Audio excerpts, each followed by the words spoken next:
Oke, bertemu kembali dengan saya di sini.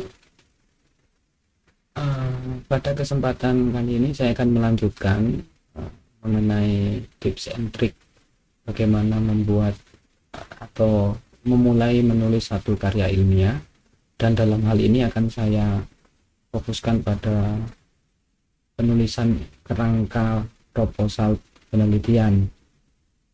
Di sini masih hal-hal yang bersifat teknis, gitu kan. Kenapa ini kok belum masuk hal-hal yang bersifat inti atau substansi? Karena menurut saya hal-hal yang bersifat teknis itu juga penting dalam penulisan karya ilmiah. Oke, langsung saja, seperti biasa dan seperti kemarin, teman-teman buka dulu di Office-nya, kemudian ini coba saya hapus dulu. Oke, dicek fontnya sudah kemarin, seperti yang kemarin sudah standar, Times New Roman size 12. Kemudian paragrafnya before afternya sudah kosong, spasinya 1,5. Kemudian alignmentnya sudah justify, artinya rata. Sekalipun di beberapa perguruan tinggi dia punya aturan yang berbeda, tetapi saya mau pakai yang umum-umum saja. Hampir semua kebanyakan meminta untuk tulisannya rata kanan kiri. Kemudian jangan lupa garis ini teman-teman munculkan, karena ini adalah areal penulisan. Jadi yang di luar sini ini ukuran kertasnya. Yang di luar ini adalah areal yang nantinya ketika tulisan teman-teman akan dijilid atau dicetak, ini akan kemungkinan besar akan mengalami potensi untuk dipotong atau terkena cover untuk waktu penjilitan. Oleh karena itu penting ketika teman-teman ada garis ini untuk mengetahui apakah tulisan teman-teman masih berada di areal penulisan yang tidak terpotong ataukah keluar. Nah, di sini saya akan memberikan contoh membuat kerangka penulisan proposal penelitian, dan di sini saya akan mencontohkan sesuai dengan di tempat saya mengabdi saat ini. Ada banyak sekali contoh-contoh proposal penelitian. Setiap perguruan tinggi pasti berbeda. Nah, saya akan memberikan contoh sesuai dengan tempat saya mengabdi. Hal yang pertama adalah teman-teman tuliskan dulu poin-poin besar apa yang akan teman-teman tulis. Jadi itu penting. Kira-kira dalam proposal penelitian itu poin apa saja yang nantinya akan kita bahas dan kita tulis.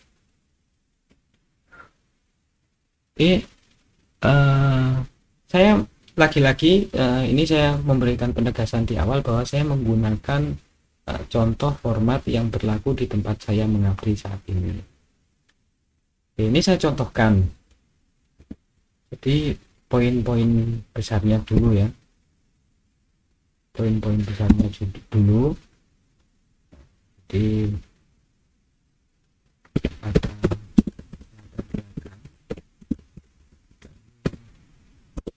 kemudian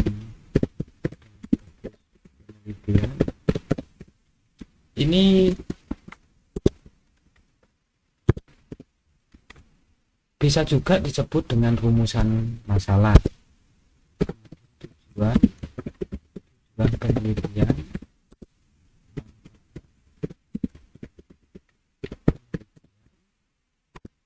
kemudian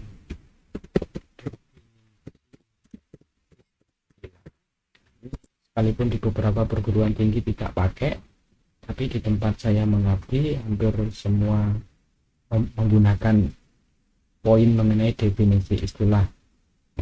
Kemudian ada kajian akal, kemudian metode penelitian, kemudian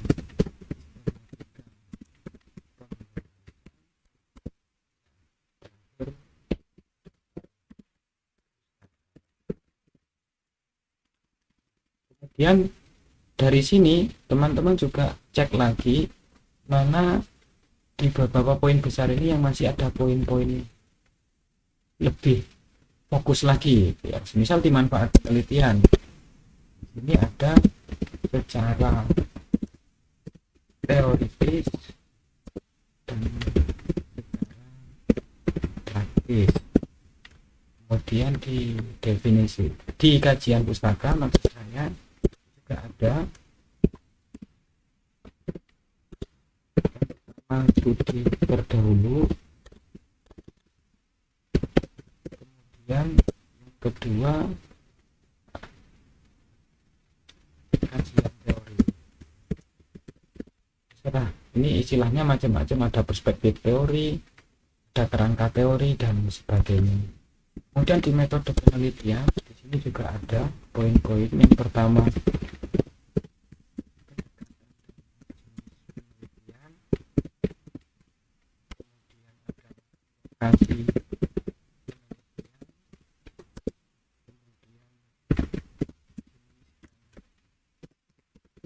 berdata, kemudian teknik penentuan informan,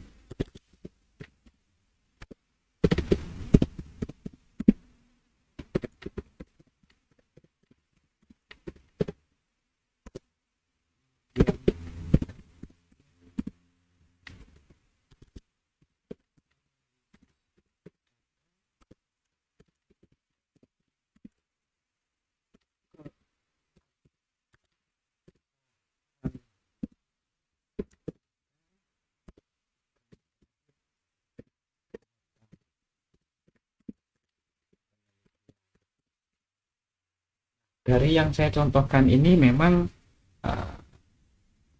ini termasuk kerangka proposal untuk jenis penelitian kualitatif. Yang kuantitatif tidak jauh beda, hanya ada beberapa poin yang berbeda secara penjelasan. Misal di kerangka proposal penelitian kuantitatif kita harus menjelaskan variabelnya, jadi yang variabelnya apa, kemudian indikatornya bagaimana dan seterusnya. Kemudian metode penelitiannya juga jelas berbeda. Ini contoh kenapa kemudian saya menyarankan teman-teman membuat poin-poin besarnya dulu agar nanti tulisan teman-teman itu rapi sampai selesai. Jadi tidak perlu lagi nanti sudah nulis sampai bawah di scroll ke atas untuk dicek ulang apakah ini sudah lurus atau belum dan seterusnya. Nah kemudian jangan lupa ini teman-teman blog semua. Nah ini kita geser ke kiri biar dia bisa lurus dengan garis yang paling kiri sebagai batas areal penulisan. Caranya mudah untuk menggeser. Teman-teman silakan tekan tombol Ctrl dan Shift di keyboard komputer atau laptop teman-teman secara berbarengan, tahan barengan, kemudian tekan huruf M. Nah, dia akan geser dengan sendirinya. Nah, ini adalah salah satu strategi awal dalam menulis. Jadi yang perlu teman-teman pahami adalah menulis itu poin-poinnya dulu yang harus kemudian disiapkan. Jadi hal-hal apa saja nanti yang akan kita tuliskan dalam proposal penelitian kita. Ini untuk memudahkan kita sehingga tahu bahwa setelah menyelesaikan yang latar belakang maka kita akan masuk ke sini. Nah, pembahasannya nanti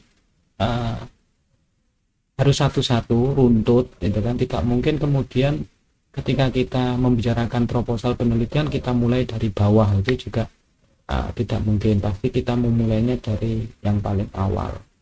Oke, ini dulu yang bisa saya sampaikan untuk kesempatan kali ini. Nah, selanjutnya nanti kita akan belajar di masing-masing poin ini bagaimana penjabarannya dan penjelasannya secara lebih mendalam dan detail. Saya kira ini sebagai pengantar dalam pembelajaran kita mengenai bagaimana membuat kerangka proposal penelitian bagi teman-teman. Yang harus diingat adalah setiap perguruan tinggi punya aturan masing-masing, dan ini saya tegaskan kembali bahwa saya menggunakan format yang berlaku di tempat saya mengabdi saat ini. Ini saja dari saya. Kita ketemu pada video-video selanjutnya. Terima kasih dan selalu bahagia untuk kita semua.